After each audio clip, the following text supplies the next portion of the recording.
taking you along the northern route to a very historic place. Historic Fort St. James. If you haven't been here before, there are incredible stories here from the many buildings that exist, the people that were here over the years, and now we get to tell them to you.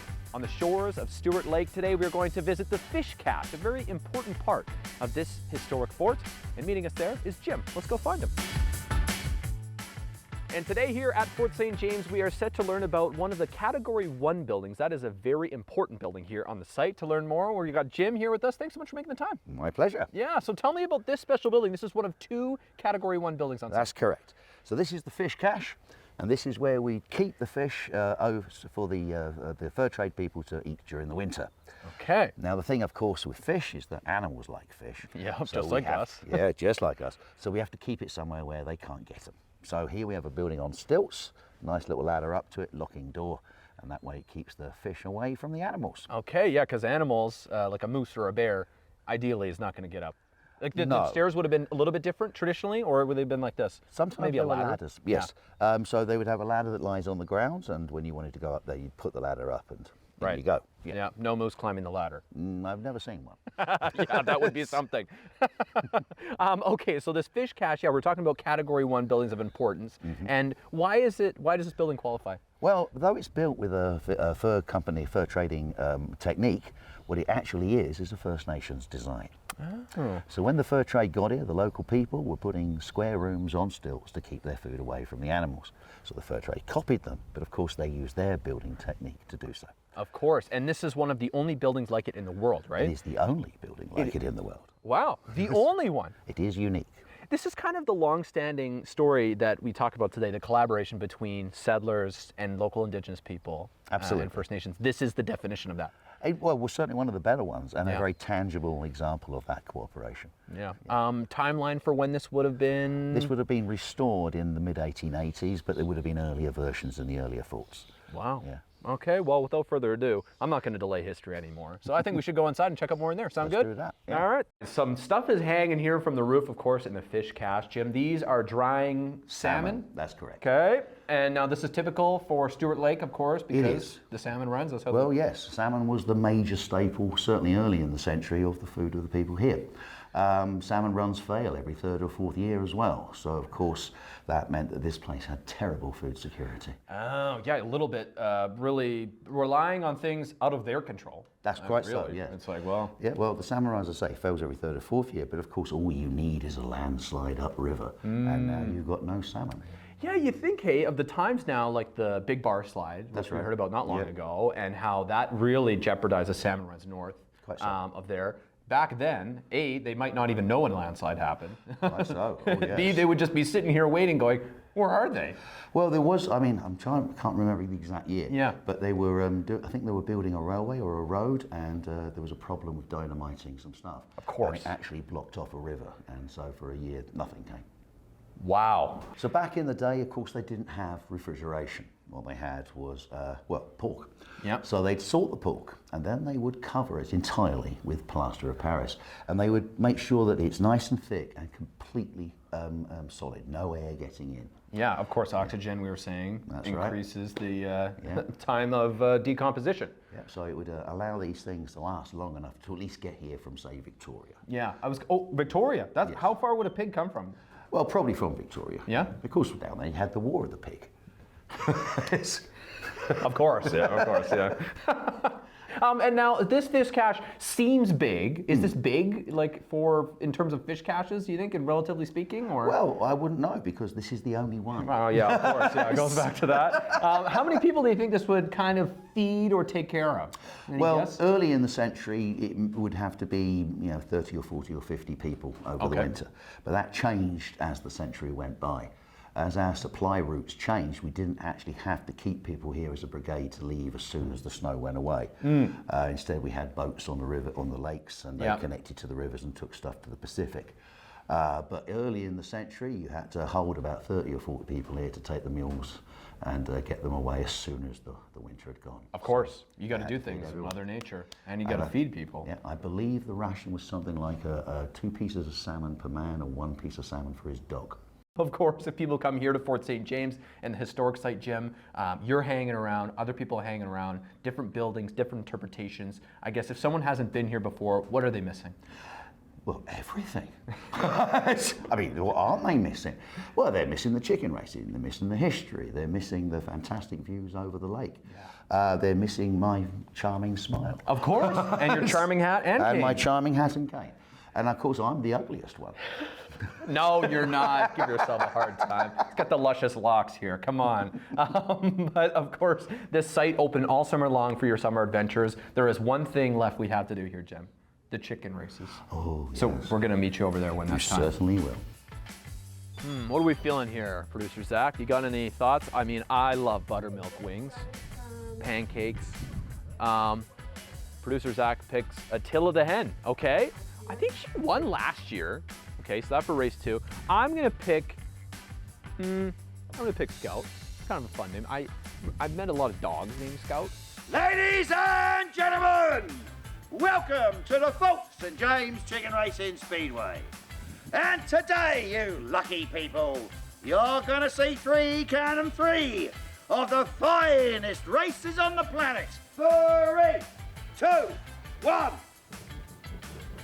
Oh, here they come. Oh, look at that. Scout's got an early lead.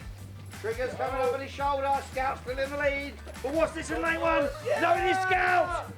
Scout hits the grass first. Scout is the winner. Let's start our second exciting race. 10, 3, 2, 1. And there they come. Okay, there we go. Oh, they're sleepy today. Oh, fingers and Attila the hen. Attila the hen. Look at Attila the hen go. But is he going to be caught up by fingers? Fingers or Attila? Fingers! 3, 2, 1. And let them come. Here they come. Here they come. Ooh, look at that. Pegasus. Pegasus with the big kids run. Moose is running back. But what's it going to be? It's all about which one hits the ground first. Pegasus! Pegasus is the winner. Thank you very much. We are, well, hey, I got one. Zach got none. Will, you get any? No. Anyways, it's a great day for racing every day at the Fort St. James Historic Site. Come check it out when you are here along the Northern Route. And don't forget to get your passport stamp as well. All right, where do I get my chicken bucks? Miss an episode? That's okay, life gets busy. We get it. Or maybe you didn't miss anything, but you're here to watch that one feature again because honestly, it was that good. No judgment. Here's the good news. You can relive every moment of the CKPG Today Show whenever you want. Head over to ckpgtoday.ca, click on the Today Show tab, and voila. So grab some snacks, kick back, and binge away because let's face it, life's too short to miss out on great local TV.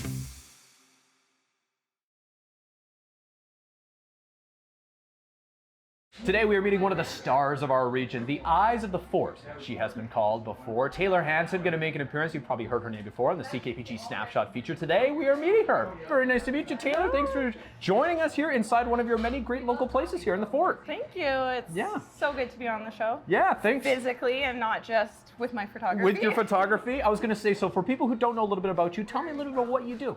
Well, I've been photographing for probably around 12 years now. It really started when my kids were first born, capturing all of those moments, right? But the landscape photography that I'm mostly known for, it really started when I moved to Fort St. James. It's just stunning out here, and I found that it wouldn't matter if I was washing my dishes or out walking my dog. If I seen that sunset, I just headed for the shoreline. I think it's like one of BC's best hidden treasures. Without a doubt, right? Absolutely. Yeah, I mean, even the lake, it just keeps on going, you know? There's so much to do. It's just really stunning. One of my favorite parts is you send us so many photos, and of course the lake doesn't really change, doesn't move around or anything, but there's always a new angle, something different, a different scene, different weather, everything just kind of changes. Yeah. It's awesome, it's beautiful. That's literally my favorite part. I mean, I've been photographing here locally for 6 years now, and every autumn I seem to find different angles or like different places that you can get the same point of view, but just a little different. Yeah, it's really truly, it's always ever changing into it. I love having 4 seasons you know, you really get to experience all 4 seasons when you're living out here. Yeah, definitely. Yeah. And you do that through books here as well. Now, tell me a little bit about this. This is a new venture for you. Yes, it definitely is. I had a lot of people reach out and asking me for photography books, but I also have I get into journalism a little bit here and there, and Yeah. so I decided to smash together the photography with like facts from the region. And so for right now, I do have the summer in Fort St. James available, but I plan on doing the whole 4-season collection. And so I'm hoping that with this year, as we come out of summer, I can naturally release the autumn, and then as we go into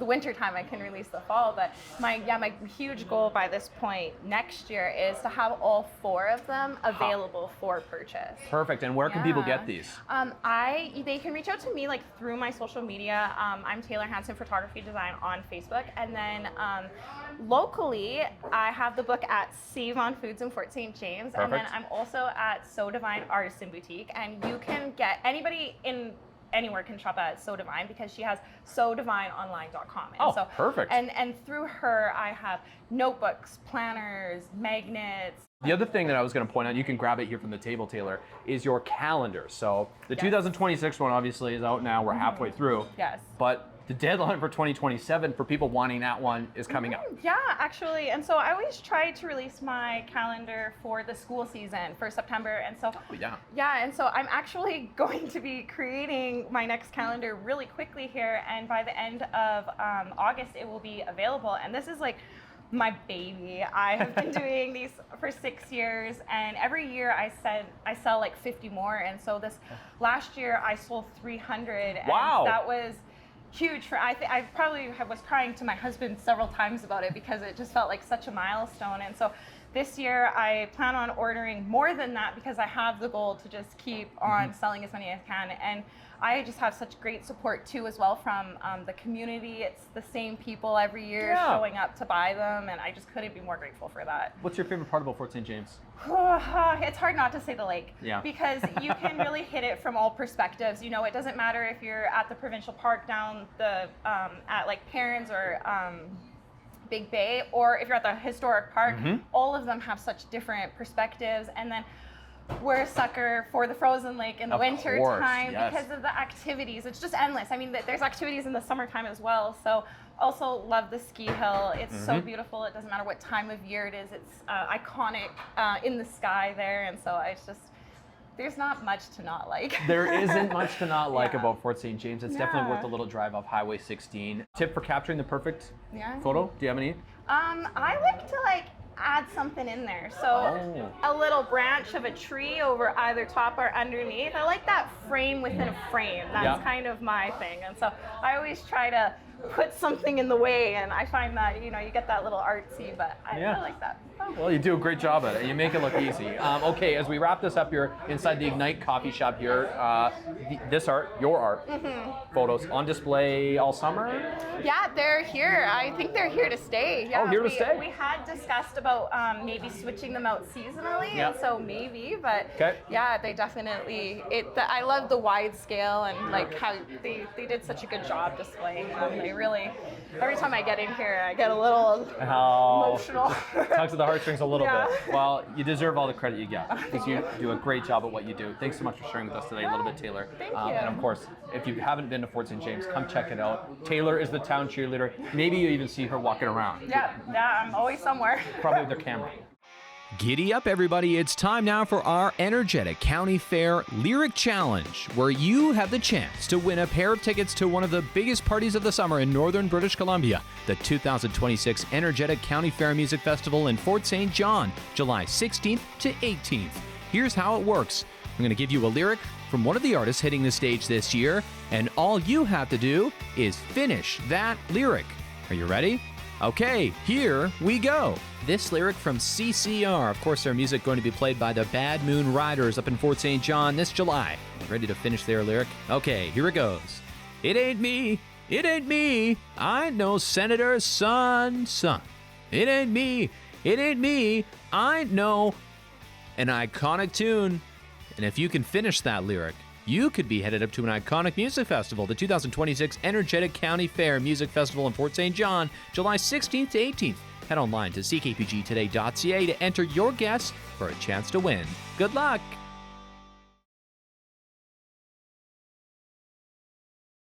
Welcome up here to Aberdeen Glen, of course, the championship golf course of the North, and it is always the place to be all summer, but a particular weekend in July, it's really going to be the place to be because the Tour de North Charity Golf Tournament is coming up, and we're going to tell you about the details today with some riders and Corporal Jen Cooper as well, who's on the steering committee, and then no, it's not just a joke about the bikes. An oldie but a goodie. Yeah, there you go. Allison, tell me a little bit about the Charity Golf Tournament coming up. Well, it is on July 25th here at Aberdeen. It is our second annual charity golf tournament, and we are raising money for Tour de North. We raise money for Camp Good Times and also for pediatric cancer research. There you go. Okay, now tell me about some of the fun facts. You've got some room for teams left, Nicole. We sure do. We have 21 spots available for teams yet, so there's still lots of time to sign up. We're really hoping to sell out this year. It was a blast last year, so we know that this year is going to be even better. There you go. And Corporal Jen Cooper, you are on the steering committee for this. Tell me now, it's not just golf. There's a lot more to this event than just that. That's right. Cops for Cancer Tour de North is an annual event that is held every September when we have riders ride over 850 kilometers throughout northern BC, raising money for pediatric cancer research and most importantly, Camp Good Times. This year we're riding our north to south route, so we start in Dawson's Creek and we end up in Williams Lake. Really excited to do this route. It's a bit of a grind. It's a bit of a more grueling one. You go through the Pine Pass? We go through a couple of mountain ranges that are pretty strenuous for the riders for sure. So we're hoping to gather lots of support from communities along the way. Most importantly, so that we can help support those in our community that are affected by and living with childhood cancer. So Alison, you've been riding for how many years now? This will be my third tour. Okay, and why do you continue to do it? I would love to one day not have anybody have to say or hear the words, I have cancer, and especially with childhood cancers. Yeah, it's cruel. It really is. And every dollar counts to get towards the future of that. Nicole, how about you? Why do you do it? How many years have you been riding? This will be my second year riding, and I, like Allie, know other folks that have been affected by cancer. I don't think anybody hasn't been affected by cancer at some point in their life. And yeah, I would really love to have there be a world where we don't have children affected by cancer.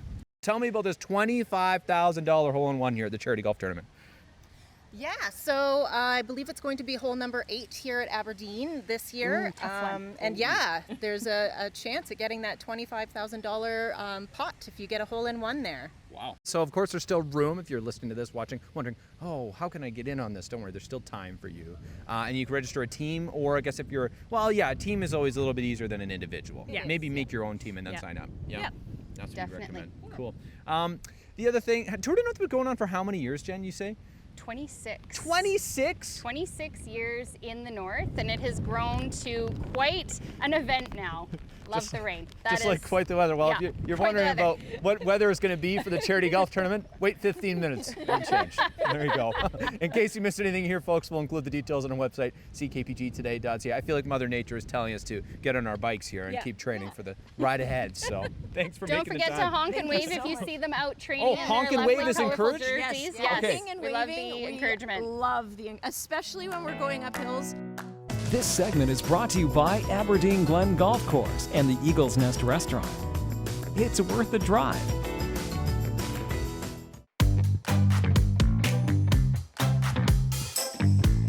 Taking a look outside at our CKPG snapshot of the day. A cool one today from Terry Lee Rawlings, who was up at 3 in the morning to capture this. A full moon reflecting off Summit Lake, just north of Prince George, of course. Summit Lake is an iconic spot because it's right at the Continental Divide. Right at the spot where the water, well, heads south one way and then heads north the other way. Definitely a significant spot. You can imagine what explorers thought many, many years ago. And it's crazy how bright this full moon comes across in this photo as well. Thanks for sharing, Terry. If you have a photo, folks, we would love to see yours. Snapshot at ckpg.com is where you can send your emails to be featured next week on the Snapshot feature. It's crazy how many stores have come and gone out of the mall over the years. One of them, of course, you enjoy today is Sport Chek. In a different location, though. Today we're looking back in history at their grand opening event to when they used to be in the basement where Dollarama was. I'm not sure if you remember that, but it was a much different store. Much smaller quarters, that's for sure. Take a look at this today in local history.